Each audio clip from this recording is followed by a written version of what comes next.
Hey everyone, DarkDragoon here with Season 2, Episode 23 of my FTB Modpack Let's Play. As you guys can see, I am in here looking at my quarry. It ran for a little while off of our redstone energy cell, and it started to dig its way down, but it hasn't gotten very far quite yet, so why don't we, as you can see, there's no more redstone energy cell. It's out of power, and we're not going to use that to power this thing permanently, so why don't I actually get some of the things together and meet you guys back in the overworld at the crafting table. Alright, we're going to start by making ourselves just a couple of engines, and we've made these engines before, but we'll go ahead and make them real quick. We'll need 8 of these gears, because I think we're going to make 4 total, and then it should just be something like this.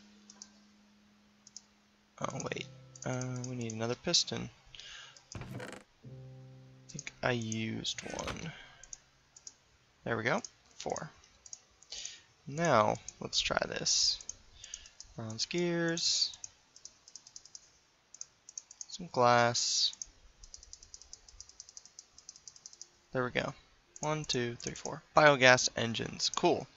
So we got that part of it done. Now we need to find a way to actually get this biogas that we've been producing over there in the green factory, so that we can get that to our engines, which we're going to set up in the in our quarry world. Now to do that, we're going to use a little bit of a brand new item from thermal expansion called a Tesseract. You can see there's a couple different kinds of Tesseracts. There's energy Tesseracts, there's liquid Tesseracts, and item Tesseracts. Basically what these blocks do are they're going to let us teleport material, any of these 3 types of things, teleport them across any distance and across dimensions. So obviously, since there are 3, each of them do different things. Energy Tesseract obviously transports energy.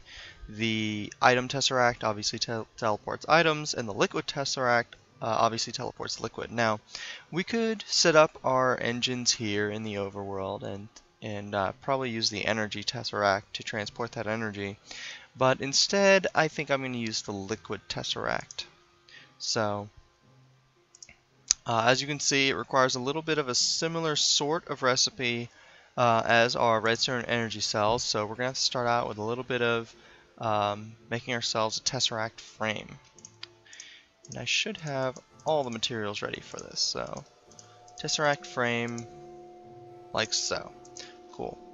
Now you guys can see I've already I put a little tank on the back of here and emptied out what molten redstone we had sitting in here, because what we want to do now is put our ender pearls in, and this should start running.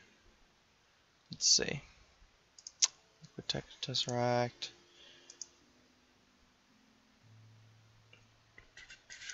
Oh, derp. They go in the magma crucible first. There we go. And they'll start to melt. Cool. And we'll start to fill up over here. I'm just going to stick that right there. So as soon as this is ready to start running, I'll be back. Okay, there it went. It didn't take too long. Filled up pretty quickly. And any second now. Come on. Uses quite a bit of power to do this, but it's not too bad resource-wise to make these. Unattuned Tesseract. Cool. So now all we need to do is, just like with our redstone energy cells, we just need to take our unattuned Tesseract and combine it with a couple different things. You obviously see the recipes a little bit different depending on what exactly you're doing and what you're trying to transport. Items obviously require more tin, and liquids obviously require a pneumatic servo and a bit of copper. But not too bad. I've already got myself one of these pneumatic servos made. And if I recall, something like this. There we go. Liquid Tesseract. Now, I'm actually going to need to make 1 more of these, but I'm going to do that off camera, because obviously we need 1 on this end and 1 on the other end. So let me go ahead and get that made, and then I think we'll start getting some of this stuff put down. Alright, I'm back, and the first thing we're going to do is set up one of our liquid Tesseracts on this side of our system. And I think what I'm going to do is I think what I want is I probably want to leave some room here to add some more of these engines in at a later point. So I definitely want to make sure that we have room for that down the line. And I'm not sure what else is going to go in this room or this building. So I think we're going to try to sort of limit ourselves a little bit just to make sure that everything sort of works the way we want it. I think it's going to wind up going right here. That'll do. And then of course we're going to take some of our liquiducts and hook them up. So they should hook up just like this. Let me grab our Omni wrench here. No. Canvas bag, please. There we go. Omni wrench, and we should just be able to give this a smack. Maybe. There it goes. Excellent. And that'll start to flow. What's going on with you? Where are you? Ah. As obviously there's some liquid moving through the pipes. We're now getting pipes, liquid moving over here to the Tesseract. Now, let's take a look at the Tesseract. Here's the GUI for it. You can see it's got all the usual stuff that that most Tesseracts have. That's interesting. This obviously saved it from my test world. But yeah, so there you go. You can see the information on it. It says use these to quickly transport things across vast distances. Tune the ender frequency to determine links. So cool. So you can see it tells us a little bit about it. We can set redstone control on it, of course. And finally, we can define access to this Tesseract and its frequencies if we were on a multiplayer server, that sort of thing. We can also let this thing know what to do with its liquid. This side, for now, I'm going to set it to send only. And so it's a pretty simple device. Basically what we're going to do is we're going to tell it to set certain frequencies, and those frequencies will connect to one another. So for example, if I just name myself a new frequency, we can set this to whatever we want. We'll just keep it at 1 for now. Set that frequency. There we go, telling us that frequency is 1. And we've named it as biofuel, so we can save that frequency. Now, if I were to make another frequency, like say, I could then make this frequency 10, set that frequency, and then add that as a separate one. So if I'm down here and I click on the separate frequencies, it'll switch back and forth between them. So, pretty simple little device. We obviously just need the one frequency for now. So what we could do later on is if we have any other more machines that need to be delivered some biofuel, we can just go ahead and set up another Tesseract and have this Tesseract send biofuel to that one. So there you go. Pretty cool. So yeah, so that one's down. So we're going to have to go into our other world and basically just set up the other side of it so that we can get the delivery part of the Tesseract. We'll just run down here into our valley where we're trying to quarry, and we'll get this thing set up, and it should be running. So let's see here. I think I went ahead and made myself one of these relays as well, because I think we're going to use this to sort of manage whether our quarry runs or not, and I'll show you guys how we're going to do that here in a little bit, but I'll go ahead and get it thrown down. So we've got our biogas engines, and the way I'm going to set these up, I'm probably going to need to dig out a little bit of an area for us to use. This tiny little area we've got is not ideal for what we're doing. Okay, so let's see here.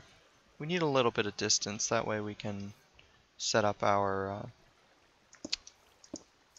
pipes correctly. So there we go. We're going to use redstone energy conduits, like so, and hook it up to our quarry. So let's get these flipped around so they're facing the right way,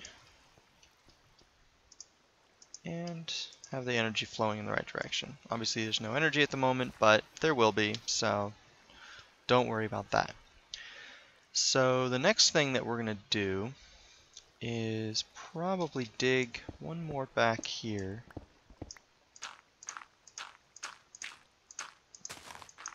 There we go.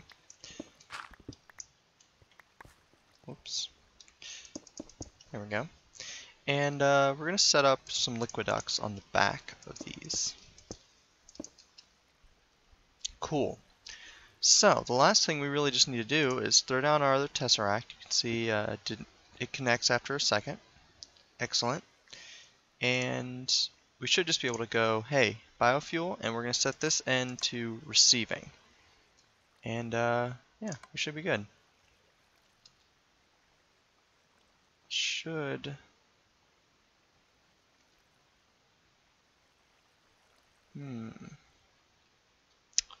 let me try putting it one back. I had to sort of mess with this on my test world to get it to work. Okay.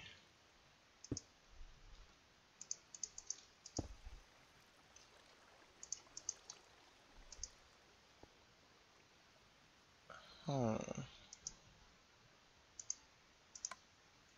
There we go.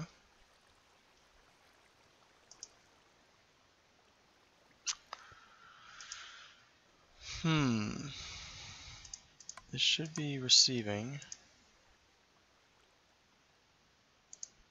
It's got a low signal.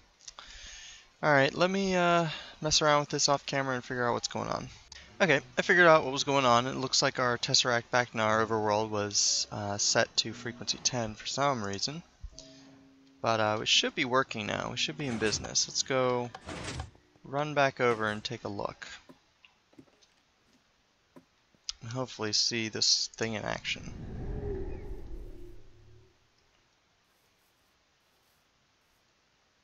Alright, yeah, we can see from even up on the top of the hill that liquid is now flowing through the pipes and going into our biogas engines. Awesome, so there you go, Tesseracts, really, really cool. I think we're going to wind up using them quite a bit. Why, you may ask? Because they are awesome. Why not?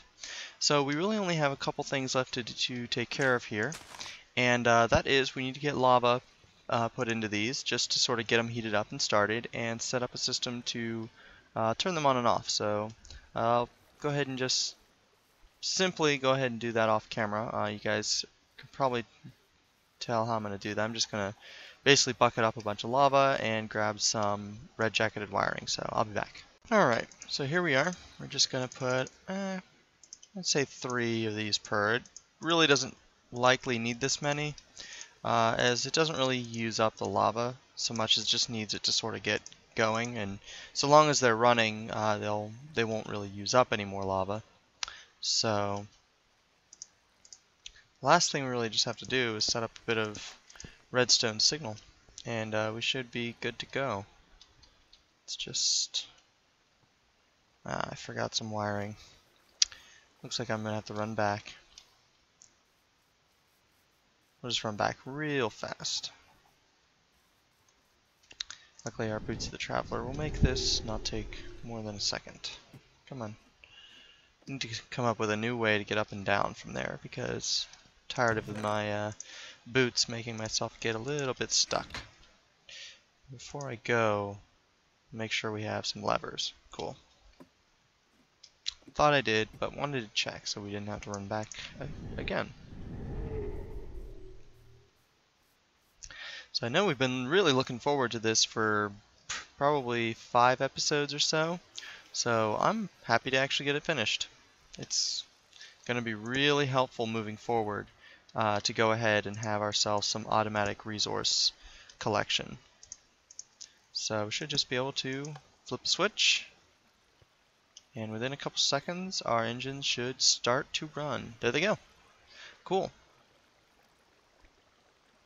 Now obviously we could you can see our relay is working. It's pretty much just going ahead and sending everything the quarry is collecting into this chest. Now obviously the quarry is now actually set so that it will run as fast as the amount of energy it's getting, and right now it's only getting each of these engines does 5 megajoules. It's only getting 20 megajoules a tick, so it's not running quite as fast as it could, but it's running at a pretty good clip, and I think this is probably a good speed for now.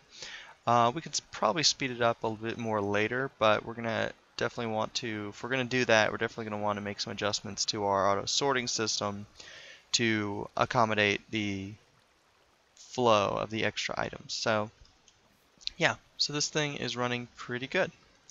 So the last thing I really want to do to this is, obviously this is fine just with a switch on and off, but I kind of want to be able to control, in case our system does get sort of overloaded, what, you know, to automatically turn off the quarry so we can deal with it. So to do that, we're going to basically just grab some gates, some of the logic gates from Buildcraft, and use those to basically control our system a little bit. So let me do that, and I'll be back. Okay, as you guys can see, I broke off our lever because we're going to basically just automatically set this thing up. So I've got myself some cobblestone structure pipe. We're going to just slap a gate on there, and just a normal gate, not an iron gate. And what we're going to do is we're going to tell it, hey, so long as there's space in your inventory, go ahead and emit a redstone signal.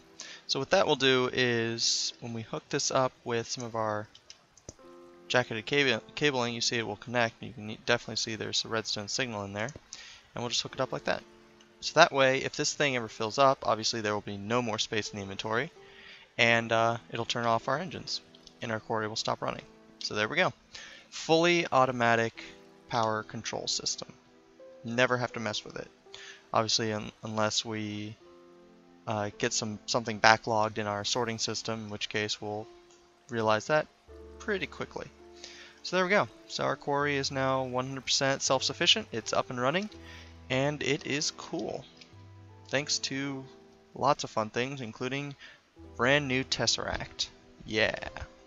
So, the next thing that I think we want to do is, like I said, we might run into a problem of backlog because we're going to get a lot of stone and a lot of dirt. And even though we've got a barrel upgrade on our cobblestone, that'll last us for, well, not as long as you guys might think or hope. So what we need to do is we need to set up something to be able to handle basically all our overflow of junk that we're going to get. And I talked about this quite a while ago. I mean, it was way while ago, before we even started looking at GregTech stuff. Was that I wanted to get some kind of power system set up for IC2 and build some recyclers. And now that we have our GregTech stuff well underway, I'll show you guys, we have quite a bit of aluminum. So why don't we use it? And what we're going to use it on is water mills. Very nice item. Now, if you're not using GregTech, water mills are extremely cheap. The cheapest probably of all of the non-coal powered generators. And normally, if you just were to put these things in water, they really don't generate a lot of power. But if you put buckets of water into them, they are really nice. And we're going to set up a system to do that for us automatically. So why don't I go ahead and get together some of the things for this, and when I come back we'll start getting these put together basically as a power source for some recyclers and probably some other things eventually down the line. So I'll be back. Alright, so I've got myself some generators made pretty simply. We've made quite a few of those before, and we're going to grab a bunch of our aluminum because that's what we're going to need. Obviously without GregTech these are even simpler to make. I believe you just need wooden sticks. But I actually kind of like needing the aluminum because with this sort of build, this is extremely powerful. Now we're going to use 12 of these things, and I think we're going to set them up something along these lines, right here-ish. So yeah, I'll just get these set up like so.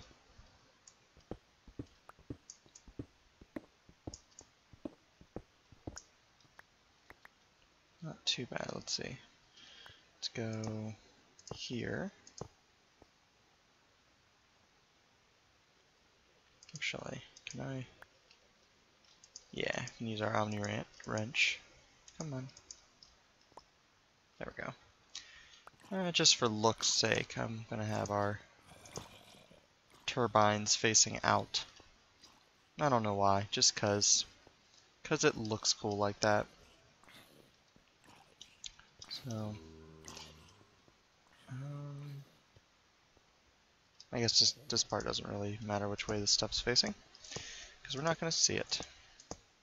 There we go. We got a bunch of washing machines, pretty much, is what this looks like to me. So yeah, so these are all set up. You can see they've got a little bit of an interface. Basically what they're going to do is we're going to put buckets of water into them, and they'll produce power for us. So there we go. Now we just need to set up the system to get water into it. And you guys might recognize it as being pretty much the same system we used to get water buckets into our peat bog. And for now, this is pretty much how we're going to have to do it, because unfortunately we do not have the ease of Zycraft water blocks. So yeah, so I'm pretty much going to need a retriever, a deployer. Let's grab some of our stuff out of here. Where we put there's our retriever. We're going to need a deployer. We're also going to need a filter. So I'm just going to grab the materials for this with our plans, and I'm going to make these up real quick off camera. Alright, so as you guys can see, I've got myself just a couple items here, and we're going to start setting all this stuff up. So first of all, like I said, you've seen me build this sort of system before, but I think it's worth showing again on camera so you guys can see it in the context of getting us some IC2 power going. Now I think we want, I think we're going to have to flip our filter around. Screwdriver is almost busted. There we go. And our retriever should be facing this way, I believe. Yes. That looks good. Cool.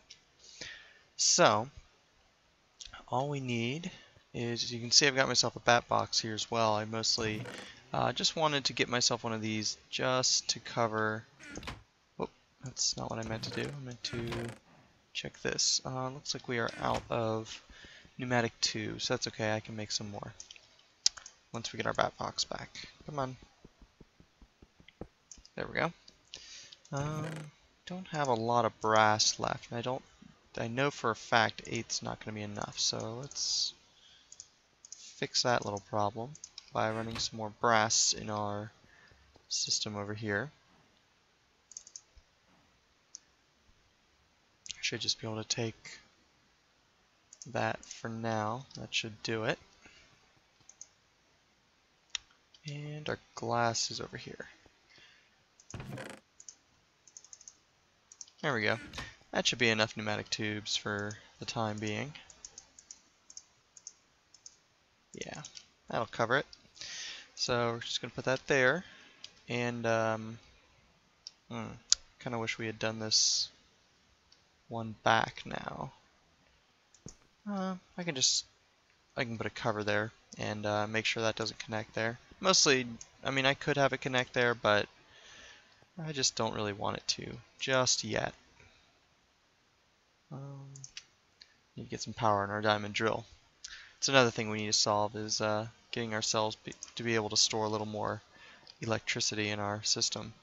But yeah, so let's see. We can do one of two things. We can either run our buckets. Actually, I think we want to run our buckets down below. So let's just dig under here a little bit.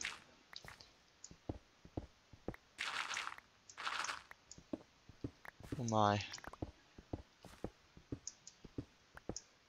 Okay.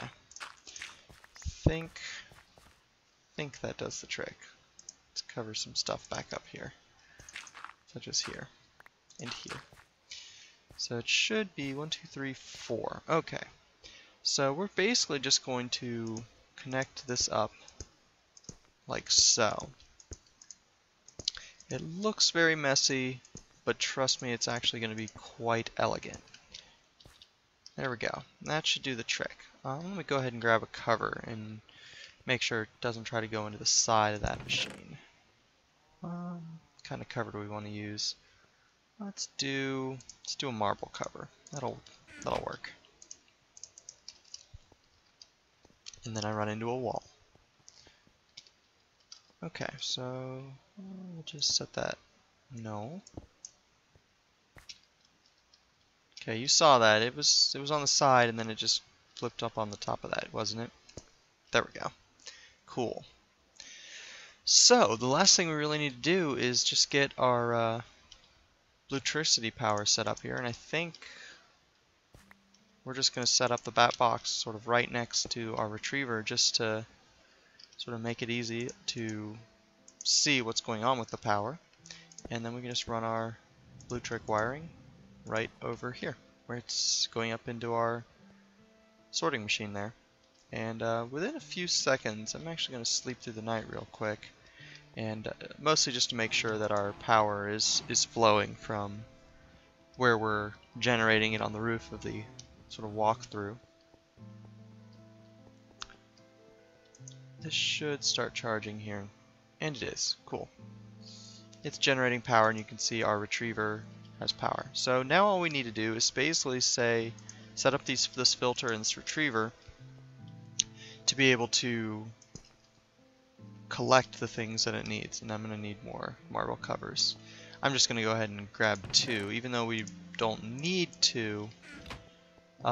We don't need one on this other one. I'm going to put it there for appearances, pretty much. There we go. Excellent. So yeah, so now all we need to do is get ourselves a couple buckets and get our filter and our... That should do. And obviously one of these buckets needs to be full. We're just going to run over here real quick. Actually, I think we might as well go ahead and get 2 full buckets of water, because we need them anyway. There we go. Try to avoid the spiders.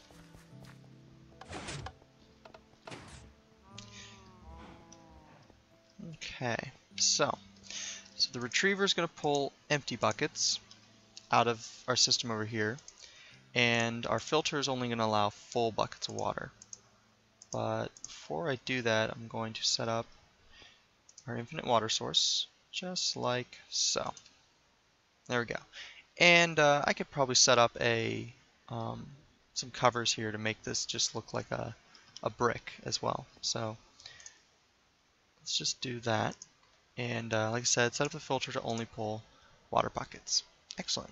And if we put an empty bucket in our deployer, that should do the trick.